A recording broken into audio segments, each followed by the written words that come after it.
king of the workers of the world. Hi, folks.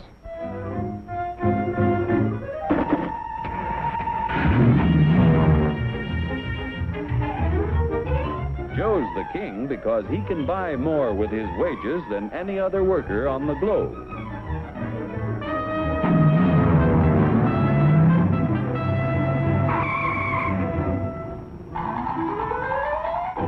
Now, what makes it possible for Joe to earn such a good living? He's no smarter than workers in other countries. Are you kidding?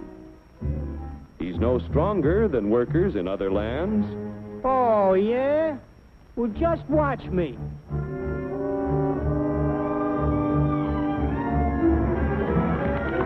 Ow! Just because Joe's an American doesn't mean... Yeah? Well, being an American is the best thing in the... Oh! My back! Sure, being an American is great, but how could you be superior to any foreigner when you or your folks might be any one of a dozen different races or religions? So, if you're no Superman, it must be the American way of doing things that makes you the luckiest guy in the world. I don't think I'm so lucky. You don't? Well, let me show you. Hey, what's that gadget? Television? No, it's a time machine. Just pull that lever. You'll see how people worked 100 years ago. Hey, this I like. Oh, that's too far back. Try again. We want to stop at 1850. Who's the character? That's your grandfather, Joe. Oh. He had to work 69 hours a week to earn a living because he had only inexpensive hand tools and his own strength to help him make things. Your grandfather was a powerful man, yet his strength equaled only 1/10 of a horsepower. You have hundreds of horsepower in this costly giant of a machine to multiply your strength and efficiency 1,000 times. This makes it possible for you to earn more than any worker in history.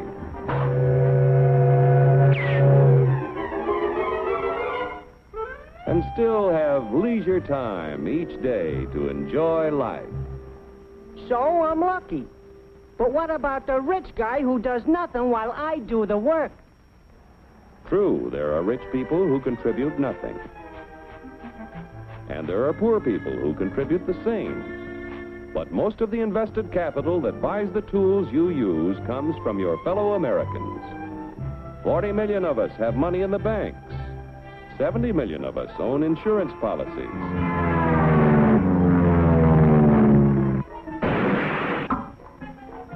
Over 15 million of us invest savings in corporation stocks and bonds, which help to finance industry. Each year, the people of America invest billions of dollars to create new plants and equipment. This invested capital buys the tools which make a man's labor worth more because he produces more.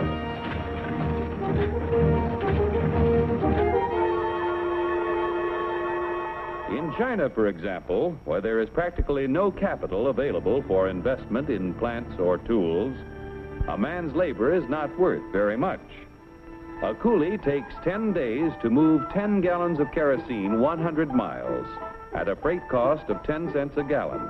An American railroad worker takes only 2 hours to move 100,000 gallons of kerosene 100 miles at a freight cost of 1 cent a gallon. The coolie makes 10 cents a day. An average American railroad worker makes $10 a day, or 100 times more than the coolie. The average railroad worker has the benefit of a $20,000 investment in equipment. The Chinese coolie's equipment is worth only 10 cents. With constant improvement in expensive tools and the skill to use them, the value of any man's labor can be multiplied many times. Naturally, the people in this country who invest their savings with industry expect dividends. No dividends, no investments. Without new capital each year to finance new plants, tools, and equipment, labor and management would soon find themselves in pretty bad shape. Yeah, without capital to buy new tools, I might not do so good. But look what a new invention did to my grandpa. For 25 years, he knocks his brains out in the wagon works. Then along comes the gas button. Need I tell you what happened to Grandpop?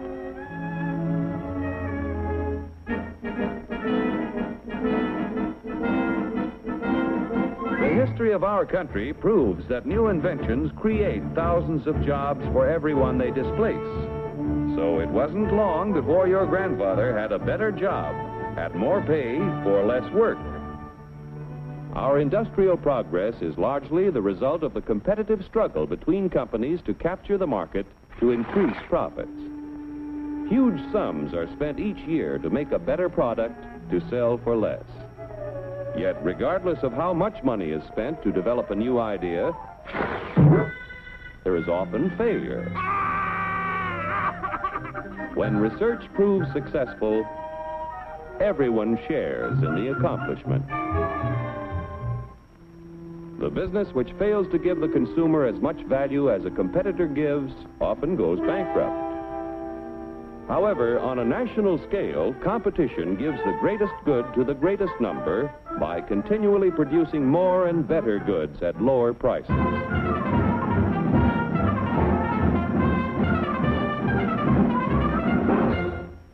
The American way of doing things makes it possible for more people to own their own homes.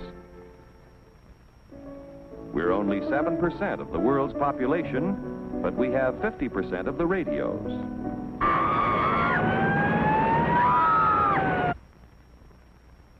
We have 54% of the world's telephones.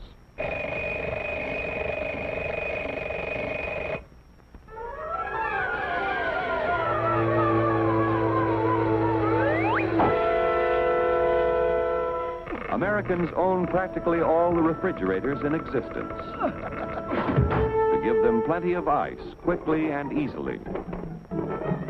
Bathtubs, we've got 92% of them.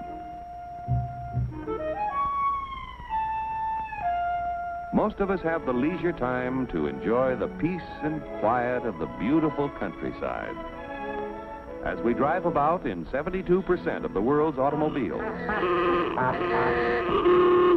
I told you to turn at the last corner. You don't even hear me. You eat it. I know. I want to get candy bar.